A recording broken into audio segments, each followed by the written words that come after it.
আজি আমি শিকিম মাত্ৰাৰ বিষয়ে। আচ্ছা, আগতে কোৱাচোন যে আমাৰ স্বৰবৰ্ণ আৰু ব্যঞ্জন বৰ্ণ যে আছে, স্বৰবৰ্ণ কেইটা আছে? 11টা। এটা অ আছে, এইবোৰ স্বৰবৰ্ণ বুলি কয়, আৰু স্বৰবৰ্ণ আমাৰ কেইটা? 11টা। আৰু ব্যঞ্জন বৰ্ণ কিমানটা? 21টা। তো স্বৰবৰ্ণ আৰু ব্যঞ্জন বৰ্ণ মিলি মুঠতে আমাৰ বৰ্ণ কিমানটা আছে? 52টা। 52। তো আমি এই যে 52টা যে আমাৰ বৰ্ণ আছে, ইয়াৰে পূৰ্ণমাত্ৰা কেইটা আছে, অৰ্ধমাত্ৰা কেইটা আছে আৰু মাত্ৰাহীন মানে এটাও মাত্ৰা নাই কাৰ কাৰ, সেইটো আজি আমি ইয়াৰ জৰিয়তে শিকিম। তোমালোকে মাত্ৰা বুজি পোৱা নে নাই? মাত্ৰা বুজি পোৱা? এটা বৰ্ণৰ ওপৰত যিটো আঁচ দিয়া হয়, ধৰি লোৱা মই ইয়াতে ত লিখিছো, তৰ ওপৰত যিটো আঁচ দিলো মই, সেইটো হৈছে কি? মাত্ৰা। এইটো কি? মাত্ৰা। তো ইয়াক কব পূৰ্ণ মাত্ৰা, মানে ইয়াত কি আছে? সম্পূৰ্ণ মাত্ৰাটো আছে, সেইটো হৈছে পূৰ্ণ মাত্ৰা। এতিয়া চোৱা, মই লিখিছো ইয়াতে, ধৰি লওক লিখিছো মই প, পৰ ইয়াতে এইটো কব অৰ্ধমাত্ৰা। এইটো কি কব? অৰ্ধমাত্ৰা। ইয় লিখিম বা উ লিখিম, ইয়াৰ মাত্ৰা আছে নে? নাই। তো ইয়াক কব মাত্ৰাহীন। কি কব? মাত্ৰাহীন। এতিয়া তোমালোকে চোৱা যে আমাৰ এই স্বৰবৰ্ণ আৰু ব্যঞ্জন বৰ্ণ মিলি মুঠতে কিমানটা বৰ্ণৰ পূৰ্ণ মাত্ৰা আছে? কিমানটা বৰ্ণৰ পূৰ্ণ মাত্ৰা আছে? যদি আমি হিসাব কৰি চাও, 30টা। 34টা বৰ্ণৰ পূৰ্ণ মাত্ৰা আছে, মানে সম্পূৰ্ণ মাত্ৰা আছে। কিমানটা বৰ্ণৰ পূৰ্ণ মাত্ৰা আছে? 34টা। স্বৰবৰ্ণ আৰু ব্যঞ্জন বৰ্ণ মিলি মুঠতে 34টা বৰ্ণৰ পূৰ্ণ মাত্ৰা আছে। এতিয়া অৰ্ধমাত্ৰা কিমানটাৰ আছে? এই অৰ্ধমাত্ৰা আমি মনত ৰাখিবলৈ হলে আমি এটা কাম কৰিব লাগিব, এটা বাক্য মনত ৰাখিব লাগিব। সেইটো হৈছে গাধা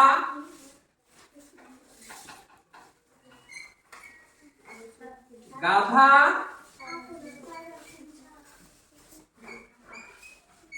শিখে ঋণ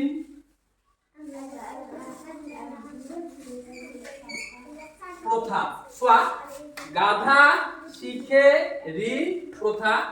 গাধাৰ গ অৰ্ধমাত্ৰা আছে গড়, ইয়াৰ পিছত ঘৰ অৰ্ধমাত্ৰা আছে, তালিবেশ্বৰ অৰ্ধমাত্ৰা আছে, খৰ অৰ্ধমাত্ৰা আছে,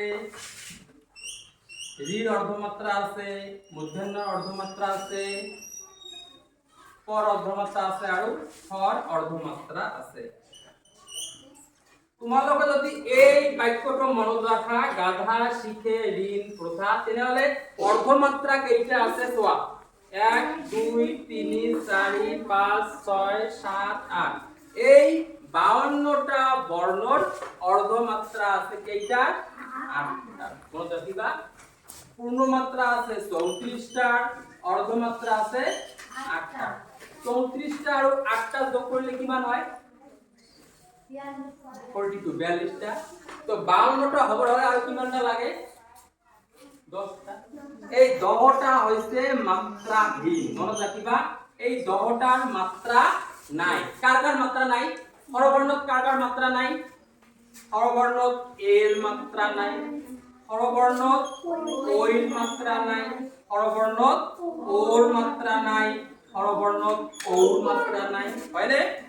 এতিয়া যদি ব্যঞ্জন বৰ্ণত চাও, তেনেহলে উৰ মাত্ৰা নাই, ইয়ৰ মাত্ৰা নাই, আছে নেকি মাত্ৰা?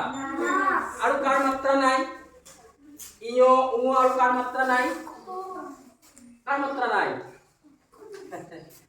খণ্ডেত্বৰ মাত্ৰা নাই, বিসৰ্গৰ মাত্ৰা নাই, চন্দ্ৰ বিন্দুৰ মাত্ৰা নাই। কিমানটা হল? 1 2 3 4 5 6 7 8 9 10। এই 10টাৰ মাত্ৰা নাই, তাৰ মানে মাত্ৰাহীন।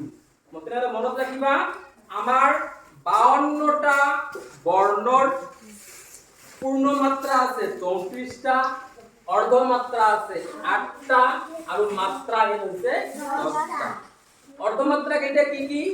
অৰ্ধমাত্ৰা কেইটা মনত ৰাখিব হলে তোমালোকে এইটো মনত ৰাখিবা, গাধা শিখে ঋণ প্ৰথা, গাধার গ অর্ধমাত্রা, ঘ অর্ধমাত্রা, শিখের কালিবর্ষণ অর্ধমাত্রা, খ অর্ধমাত্রা, ঋণর রি অর্ধমাত্রা, মূর্ধন্য অর্ধমাত্রা, প্রথার প অর্ধমাত্রা আর খ অর্ধমাত্রা। মুঠতে 8টা কি আছে আমার অর্ধমাত্রা আছে আর 10টা কি আছে মাত্রাহীন মানে মাত্রা নাই। এখানে কি কি এ ওই ও ও ইয় মানে ক আবার চন্দ্রবিন্দু এইটার মাত্রা নাই। এইটা বাদে এই মাত্রাহীন আর অর্ধমাত্রা বাদে বাকি জীবন আছে এইটা হচ্ছে পূর্ণ মাত্রা। ঠিক আছে মনে থাকবে না? ঠিক আছে।